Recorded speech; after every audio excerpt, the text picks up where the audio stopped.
Hello class. Welcome back बच्चों। लो प्यारे बच्चों, स्टार्ट कर रहे हैं नया लेक्चर।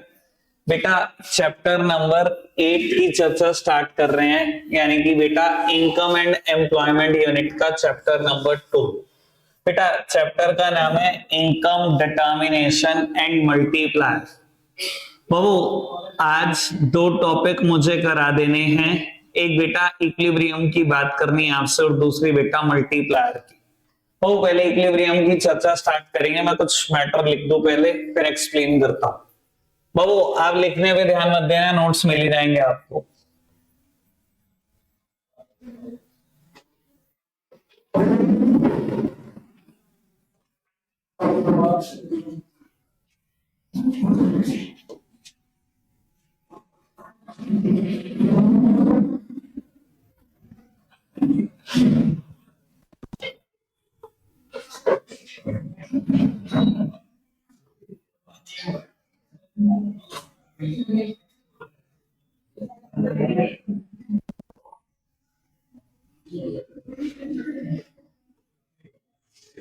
लो जी, बस सामने देखो।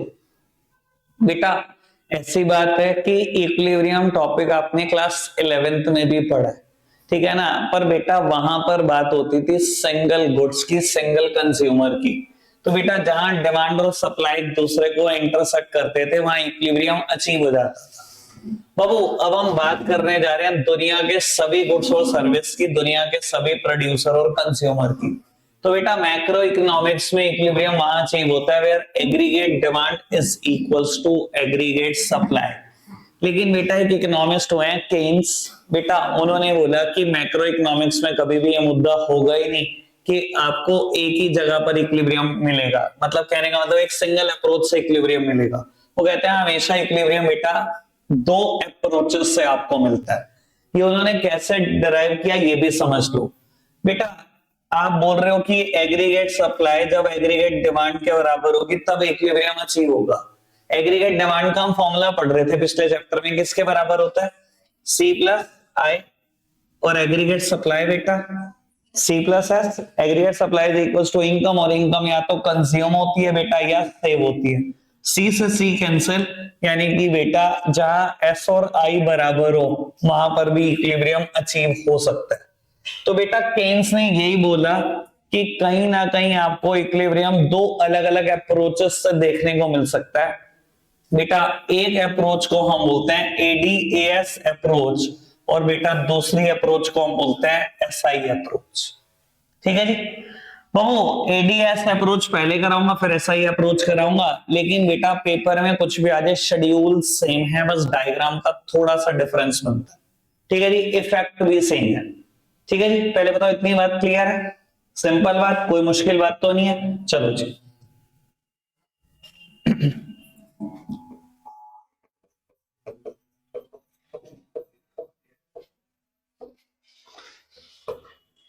भाई मान जाओ यार, देखो मेरे को ना बहुत डिस्टरबेंस हो रही है। मैं ऑलरेडी बैच 2-3 मिनट लेट कर चुका हूं।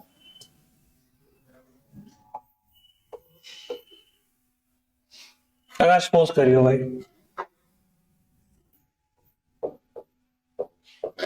बेटा शेड्यूल सेम है, आपको पता है, बस मैंने इनकम इस बार 100 पॉइंट बढ़ा दिए। वो इसलिए बढ़ाए बेटा, मैं और क्लैरिटी देना चाहता हूं।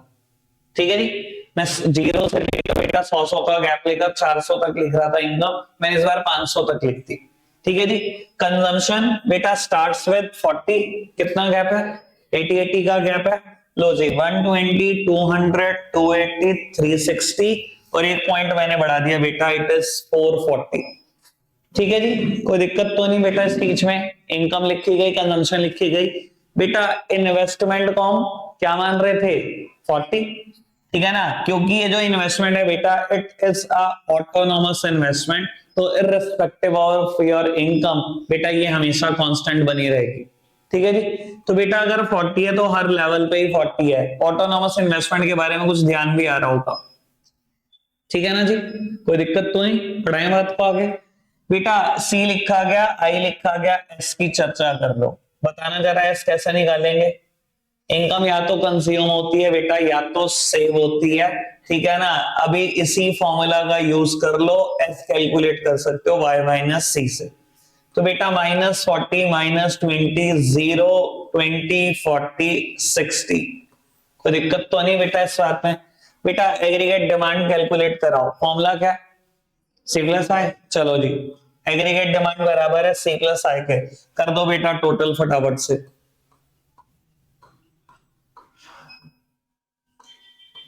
प्रकाश एक सेकंड पॉज करिएगा बाबू। एग्रीगेट डिमांड कैलकुलेट कर दिया, एग्रीगेट सप्लाई की चर्चा करते हैं। एग्रीगेट सप्लाई किसके बराबर होता है बेटा, इनकम के बराबर होता है या सी प्लस एस के बराबर होता है। तो लो जी बेटा, इनकम के बराबर होता है तो 100 पे 100, 200 पे 200, 300 पे 300, ये कहानी चलती रहेगी, ठीक है जी। शेड्यूल वही है, चेंज नहीं हुआ, कहा भी था पूरे मैक्रो इकोनॉमिक्स नहीं बदलेगा, एक ही शेड्यूल में सब काम चल जाएगा। बाबू कर्व की चर्चा करते हैं, सब सामने देखना है करंट। बेटा पहले ये बताओ एक बार, ये देखकर अगर मैं एडीएएस अप्रोच कर रहा हूं चाहे SI approach, schedule remains the same, सिर्फ डायग्राम चेंज होगा, ठीक है जी। बेटा मैं एडीएस अप्रोच की बात करता हूं, कहीं पर एडी और एएस बराबर नजर आ रहे हैं बेटा, दिखाई दे रहा है। At the income level of 400 AD और एएस बराबर है, ठीक है ना, यही इक्विलिब्रियम अचीव होगा ना एज पर केन्स, ठीक है ना। एक अप्रोच तो यही है बेटा बाबू। लेकिन एक बार मैं चाहता हूं आप पूरा एनालाइज कर लो बेटा इसको। ये बेटा शुरू के 4 पॉइंट देखो आप, शुरू के 4 इनकम लेवल आपको दिखाई दे रहा है बेटा। शुरू के 4 लेवल पे एडी एएस से बड़ा ग्रेटर देन, ठीक है। फिर कहीं पर बेटा एडी और एएस बराबर हो गए, और कहीं बेटा फिर AD curve less than AS बनने लगेगा। दिखाई दे रही है बेटा ये बात, समझ में आ रही है। चलो जी बाबू, बस कर्व में यही प्लॉट करना है अगर आप ढंग से देख पा रहे हो तो। बेटा एक्स एक्सिस डिनोट कर लेना, वाई एक्सिस डिनोट कर देना, सब कहानी सेम है। सबसे पहले एएस कर्व या इनकम का कर्व बना लो बेटा। ये 45 डिग्री का एंगल क्रिएट करते हुए जाता है, चैप्टर 1 की बात, ठीक है ना जी। इस यूनिट का चैप्टर 1 जो पिछला खत्म किया, यही चर्चा की थी हमने, ठीक है जी। बेटा एडी कर्व स्टार्ट होगा विद वाई एक्सिस, पता आपको भी होना चाहिए क्यों स्टार्ट होगा वाई एक्सिस से, क्योंकि बेटा ये जीरो नहीं है, ठीक है ना। इसका एक कंपोनेंट है कंजम्पशन, ना तो वो 0 पे 0 होती, ना ही बेटा इन्वेस्टमेंट 0 पे 0 होती। ये जो गैप बनेगा इस बार सी बार प्लस आई का बनेगा, अगर आप समझदार हो तो, ठीक है ना जी। एडी का फॉर्मूला क्या है, सी प्लस आई, ठीक है ना। एट 0 लेवल ऑफ इनकम जो कंजम्पशन होती है वो सी बार होती है ना, इसलिए सी बार प्लस आई बनेगा 0 लेवल पे, 0 इनकम पर, ठीक है जी। बेटा शुरू के 4 पॉइंट तक एडी एएस से बड़ा है, शुरू के 4 पॉइंट तक। मान लो ये एक पहला पॉइंट है बेटा ओरिजिन, 100 इनकम पर ये कहानी है, 200 इनकम पर ये कहानी है, 300 इनकम पर कहानी है, 400 पे बराबर हो गया, और उसके बाद बेटा 500 इनकम पे एएस ज्यादा है एडी से, ऐसा ही है ना बेटा कुछ, ठीक है ना।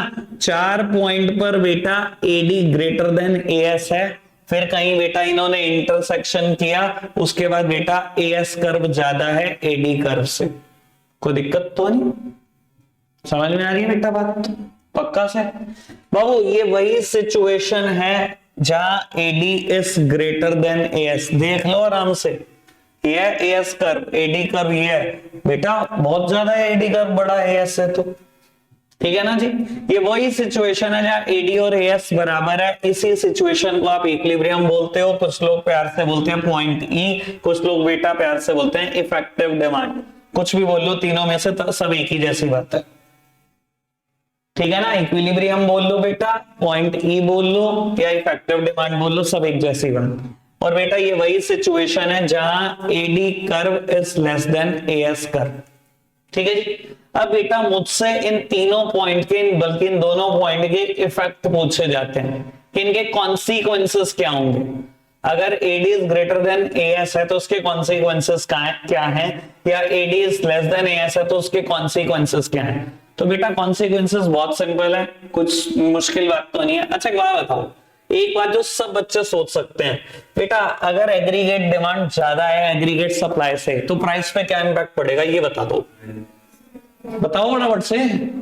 प्राइस बढ़ जाएगा, इतना तो यार मेरे को लगता है 11th में भी पढ़ ही लिया होगा, ठीक है ना जी।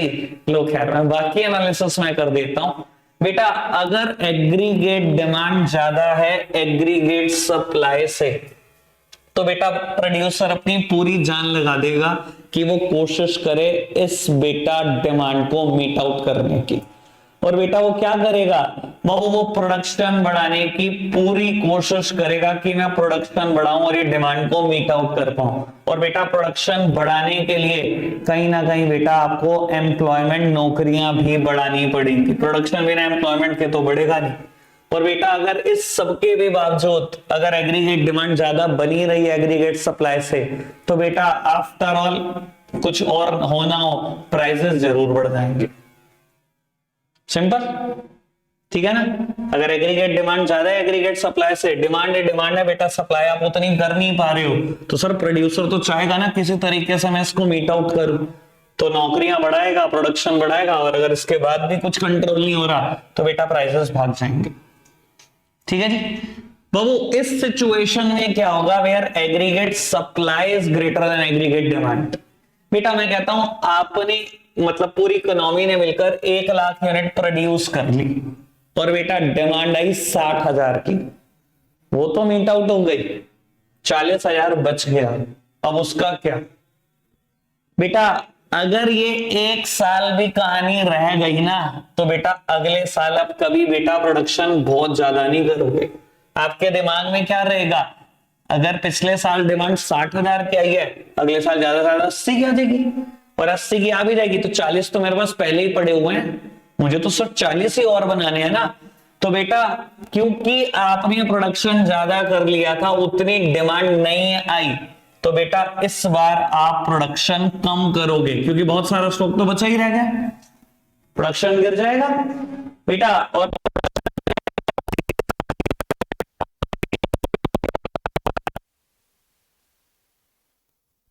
ठीक है जी, और मैं कह रहा हूं बेटा इस बार भी आपकी एक्सपेक्टेशन के अकॉर्डिंग डिमांड नहीं आई, ठीक है ना।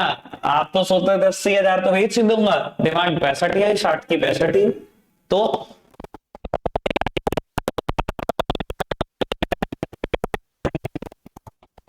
क्योंकि बहुत सारे सेलर्स हैं मार्केट में, ठीक है ना कहीं एक आध तो होता है ना ऐसा, चल भाई सस्ते में ही बेच देता हूं, बस प्राइस उड़ने शुरू हो जाएंगे इकोनॉमी से। क्लियर है बेटा बात, सिंपल, बढ़ाएं बात को आगे। बेटा दूसरी अप्रोच की चर्चा करते हैं, एसआई अप्रोच। प्लीज बस के लिए सामने देखना शेड्यूल को, schedule remains the same. Schedule की तरफ अगर चर्चा करोगे कहीं पर एस और आई बराबर,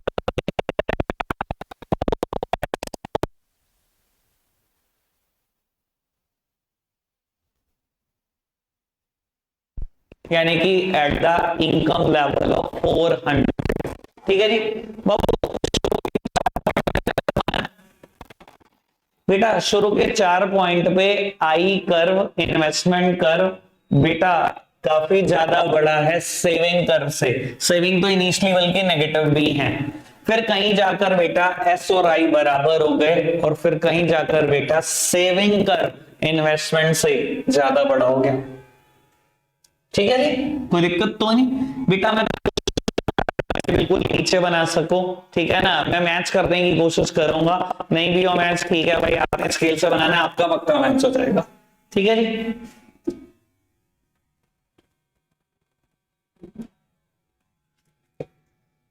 विशेष कोई और टिप्पणी आपकी, कोई रह गई हो मुझे बता दो भाई, मुझे तेरी आवाज ही लगी। अच्छा कोई और होगा भाई, नहीं कोई तो बोला है, अच्छा आसपास ही बोला कोई, ठीक है फिर ठीक है। लो जी बाबू सब सामने देख रहे हैं, मैंने क्या करा बेटा बाबू एक्सेस बना लिए, एक्स एक्सेस वाई एक्सेस और ओरिजिन। बेटा सबसे पहले सेविंग कर्व ड्रॉ कर लो, आप सबको प्रॉपर्टी याद होनी चाहिए, start with y dash axis positively sloped curve है from left to the right, ठीक है ना बेटा। तो यानी कि बेटा कुछ लगभग ऐसा सा सेविंग कर बनता है और इस एरिया को बेटा हम डिस सेविंग्स के नाम से जानते हैं। ठीक है जी बेटा। इन्वेस्टमेंट कर, क्योंकि इन्वेस्टमेंट सभी इनकम लेवल पर कांस्टेंट बनी रहेगी, तो बेटा ये जो कर बनता है it is parallel to X axis, यानी कि बेटा कुछ लगभग ऐसा सा कर बनता है। ठीक है जी। और बेटा आपको बता देता हूं ये वही हिस्सा है जहां एस और आई बराबर है, इक्विलिब्रियम पॉइंट है, पॉइंट ई है, इफेक्टिव डिमांड है, कुछ भी कहो सब सेम बात है। लेकिन बेटा इससे पहले वाले 4 पॉइंट देखो बेटा। सेविंग कर्व ये है, इन्वेस्टमेंट कर्व ये है, आपको भी पता लग रहा है कौन सा कर्व बेटा ग्रेटर देन है किससे। बेटा इन्वेस्टमेंट कर्व कहीं ज्यादा गुना बड़ा है बेटा सेविंग कर्व से। शुरू के 4 पॉइंट में एक पॉइंट ये मान लो, दूसरा पॉइंट ये है, तीसरा पॉइंट ये है, चौथा पॉइंट ये है बेटा। 4 पॉइंट तक इन्वेस्टमेंट कर्व बड़ा है, उसके बाद आखिरी में कहीं जाकर बेटा सेविंग कर्व इन्वेस्टमेंट कर्व से बड़ा बन रहा है। यानी कि बेटा ये वही हिस्सा है जहां investment is greater then savings, और ये वही हिस्सा है बेटा जहां savings is greater then investment. कोई दिक्कत तो नहीं बेटा इस बात में। बेटा analysis remains the same, schedule remains the same, diagrams remains the same. अगर बेटा आपने डायग्राम स्केल से बनाया होगा, ये दोनों सेम पॉइंट है, और ये बात मैं अभी शेड्यूल में दिखा रहा था। जब इनकम 400 है तभी तो एडी और एस बराबर है, तभी तो एस और आई बराबर है। ठीक है ना, तो इनकम तो 400 ही रहेगी ना बेटा, तो पॉइंट तो सेम ही है।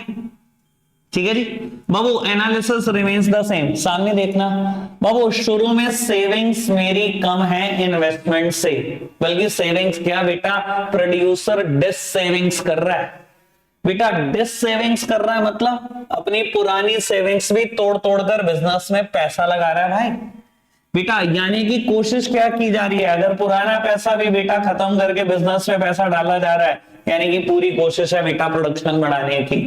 बेटा प्रोडक्शन बढ़ाने की कोशिश है, बिना नौकरियों की तो बढ़ने से रहा, तो बेटा यानी कि पूरी कोशिश है नौकरियां भी बढ़ाने की।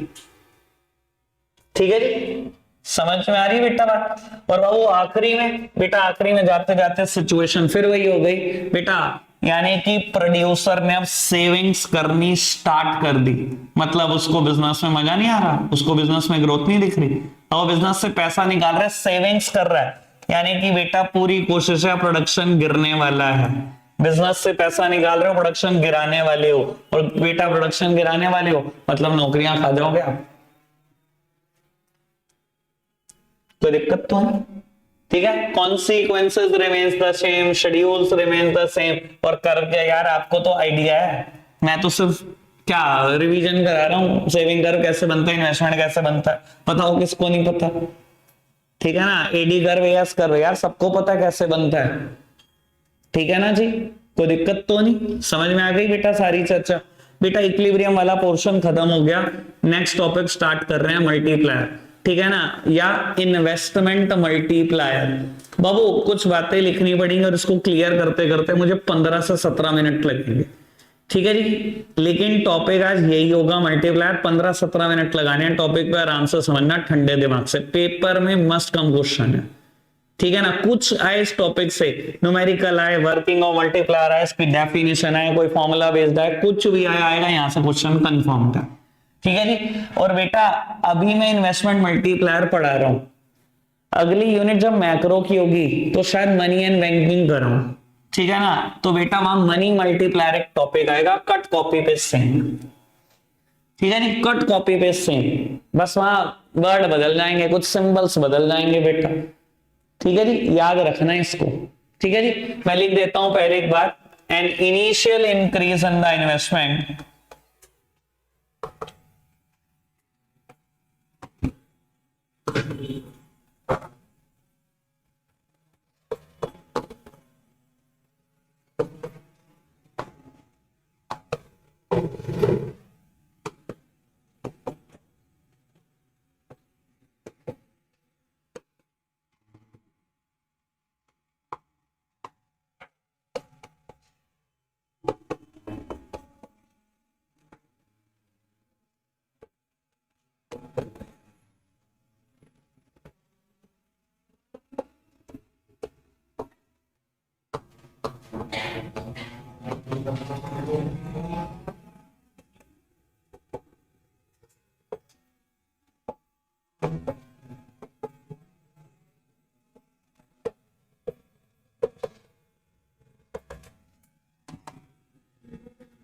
लो उत्तर सामने देखना बेटा, दोनों में से कोई भी डेफिनेशन एक सोच लो, दोनों ही बिल्कुल ठीक है ना, दोनों लिख देते तो बेटा वेल एंड गुड। बेटा इन्वेस्टमेंट मल्टीप्लायर क्या बताता है बाबू, मैंने एक बात लिखी, an initial increase in the investment leads to the greater increase in the income. बेटा ऑल दिस बात को समझते समझते 10 से 12 मिनट लगेंगे, मैंने पहले ही बता दिया, लेकिन मैं एक बार इसको थोड़ा सा एक्सप्लेन करने की कोशिश करता हूं, इसका मतलब क्या है इस बात से। बेटा मल्टीप्लायर को ना डिनोट करते हैं विद टर्म के, इन्वेस्टमेंट मल्टीप्लायर या मल्टीप्लायर को हम के से डिनोट करते हैं। बेटा ये पता क्या कहना चाहता है, बेटा ये बात कहना चाहता है कि अगर आपने थोड़ा सा भी इंक्रीज करा ना इन्वेस्टमेंट में, कुछ भी रुपए, मान लो 10 रुपए से इंक्रीज कर दी इन्वेस्टमेंट इकोनॉमी में, तो इनकम सिर्फ 10 रुपए नहीं बढ़ेगी, कई गुना बढ़ेगी, और ये प्रैक्टिकल रियलिटी भी है, मैं भी प्रूव भी करूंगा ये बात, ठीक है ना। बेटा अगर आपने 10 रुपए से इंक्रीज कर दिया इन्वेस्टमेंट को, तो इनकम कई गुना बढ़ने वाली, सिर्फ 10 रुपए नहीं बढ़ेगी इकोनॉमी की, ये कंफर्म्ड बात है, ठीक है जी। अगर आपने 100 से इंक्रीज कर दिया तो इनकम बेटा 100 मत मानना, शायद 400, शायद 500, शायद 700 रुपए मिल जाए इकोनॉमी को। सेम वे अगर इन्वेस्टमेंट 100 करोड़ है तो बेटा 500-700 करोड़ रुपए इकोनॉमी को मिलने वाली है इनकम। अच्छा जी बेटा ये बात मुझे प्रूव करने में टाइम लगेगा, भी टेंशन मत लेना इस चीज की, ठीक है जी, मैं प्रूव कर दूंगा ये बात। यही बात मैंने यहां पर भी लिखी, multiplier expresses the relationship between increase in income due to increase in the investment. बेटा मल्टीप्लायर ये बताता है कि इनकम में कितना इंक्रीज हो गया इन्वेस्टमेंट के इंक्रीज होने से, ठीक है जी। डेल्टा वर्ड इंक्रीज को डिनोट करता है, तो मैंने वैसा ही लिखा, ठीक है बाबू। मल्टीप्लायर के ना इसके अलावा भी फॉर्मूलाज हैं, कुछ डेराइव करने हैं, सब कुछ भी बेटा ऐसा नहीं है कि रटने वाली जैसी चीज है बाबू। इनकम या चलो यही वाली बात करो, इनकम या तो कंज्यूम होती है बेटा या तो सेव होती है, ठीक है जी बेटा। और अगर मैं बोथ साइड डेल्टा लगाना चाहूं तो लगा सकता हूं कि नहीं लगा सकता हूं, लगा सकता हूं। अच्छा ये बात बताओ, अभी मैंने एक और बात भी बताई है आपको बेटा, इक्विलिब्रियम पॉइंट पर क्या एस और आई बराबर होते हैं? इक्विलिब्रियम पर एडी और एस भी बराबर होते हैं, एस और आई भी तो बराबर होते हैं। अगर इकोनॉमी इक्विलिब्रियम में है तो बेटा क्या मैं लिख सकता हूं y is equal to C plus I? फटाफट से बताओ, लिख सकता हूं मैं, s को रिप्लेस कर सकता हूं y से बेटा, both sided multiplied by delta, यानी कि इंक्रीज इन इनकम भी तो बराबर होगी इंक्रीज इन कंजम्पशन के प्लस इंक्रीज इन इन्वेस्टमेंट के, both sided divided by delta Y. सामने देखते ना, फिर मत कहना रट लिया हमने, डेरिवेशन है बाबू, डेल्टा वाई से डिवाइड कर रहा हूं 1। ये किसका फॉर्मूला है, कभी पढ़ा है हमने?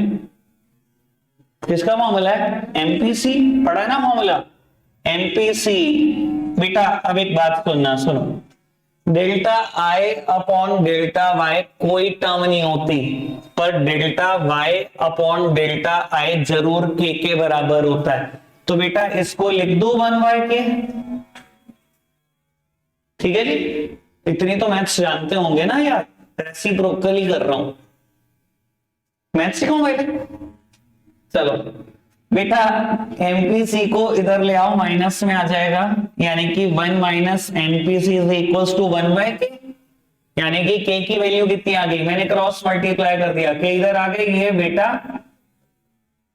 यानी कि के की वैल्यू आ गई 1 अपॉन 1 माइनस एमपीसी। समझदार को इशारा काफी, यहां से तीसरा formula K is equal to 1 upon 1 minus MPC किसके बराबर होता है? एमपीएस। के 3 फॉर्मूला बनते, ठीक है जी, ठीक है। बस मेरे को स्टेटमेंट को एक्सप्लेन करना है, फॉर्मूला में बताओ, कोई दिक्कत तो नहीं है, फॉर्मूला समझ में है, सिंपल, सब डेरिवेशन है, कुछ नहीं किया बेटा में, ठीक है। दोबारा सुन लो एक बार फटाफट से, क्या किया, बेटा इनकम या तो कंज्यूम होती है तो से, अगर इकोनॉमी इक्विलिब्रियम में हो तो एस और आई बराबर होते हैं, Y is equals to C plus I लिख दिया, कोई दिक्कत तो नहीं, मल्टीप्लाई करा दोनों तरफ बेटा डेल्टा से, फिर डिवाइड कर दिया डेल्टा वाई से, और बेटा ये फॉर्मूला खुद ब खुद डिराइव हो गए दोनों के। तो सिंपल, इस पूरे चैप्टर में यही 3 फॉर्मूला है जिसके ऊपर बेस्ड न्यूमेरिकल है इस पूरे चैप्टर में, ठीक है। 10-12 न्यूमेरिकल है, एक दिन का ही किस्सा है, ठीक है जी। करेंगे जब करेंगे, फिलहाल फॉर्मूला पता लगते हैं, ठीक है जी। अब आओ बेटा जरा सामने देखना प्लीज मेरी तरफ। बेटा टॉपिक का नाम है वर्किंग ऑफ मल्टीप्लायर। अब आपको वो बात भी क्लियर हो जाएगी बेटा जो मैं क्लियर करना चाह रहा हूं। बाबू टॉपिक का नाम है वर्किंग ऑफ मल्टीप्लायर, ठीक है जी, कि मल्टीप्लायर काम कैसे करता है।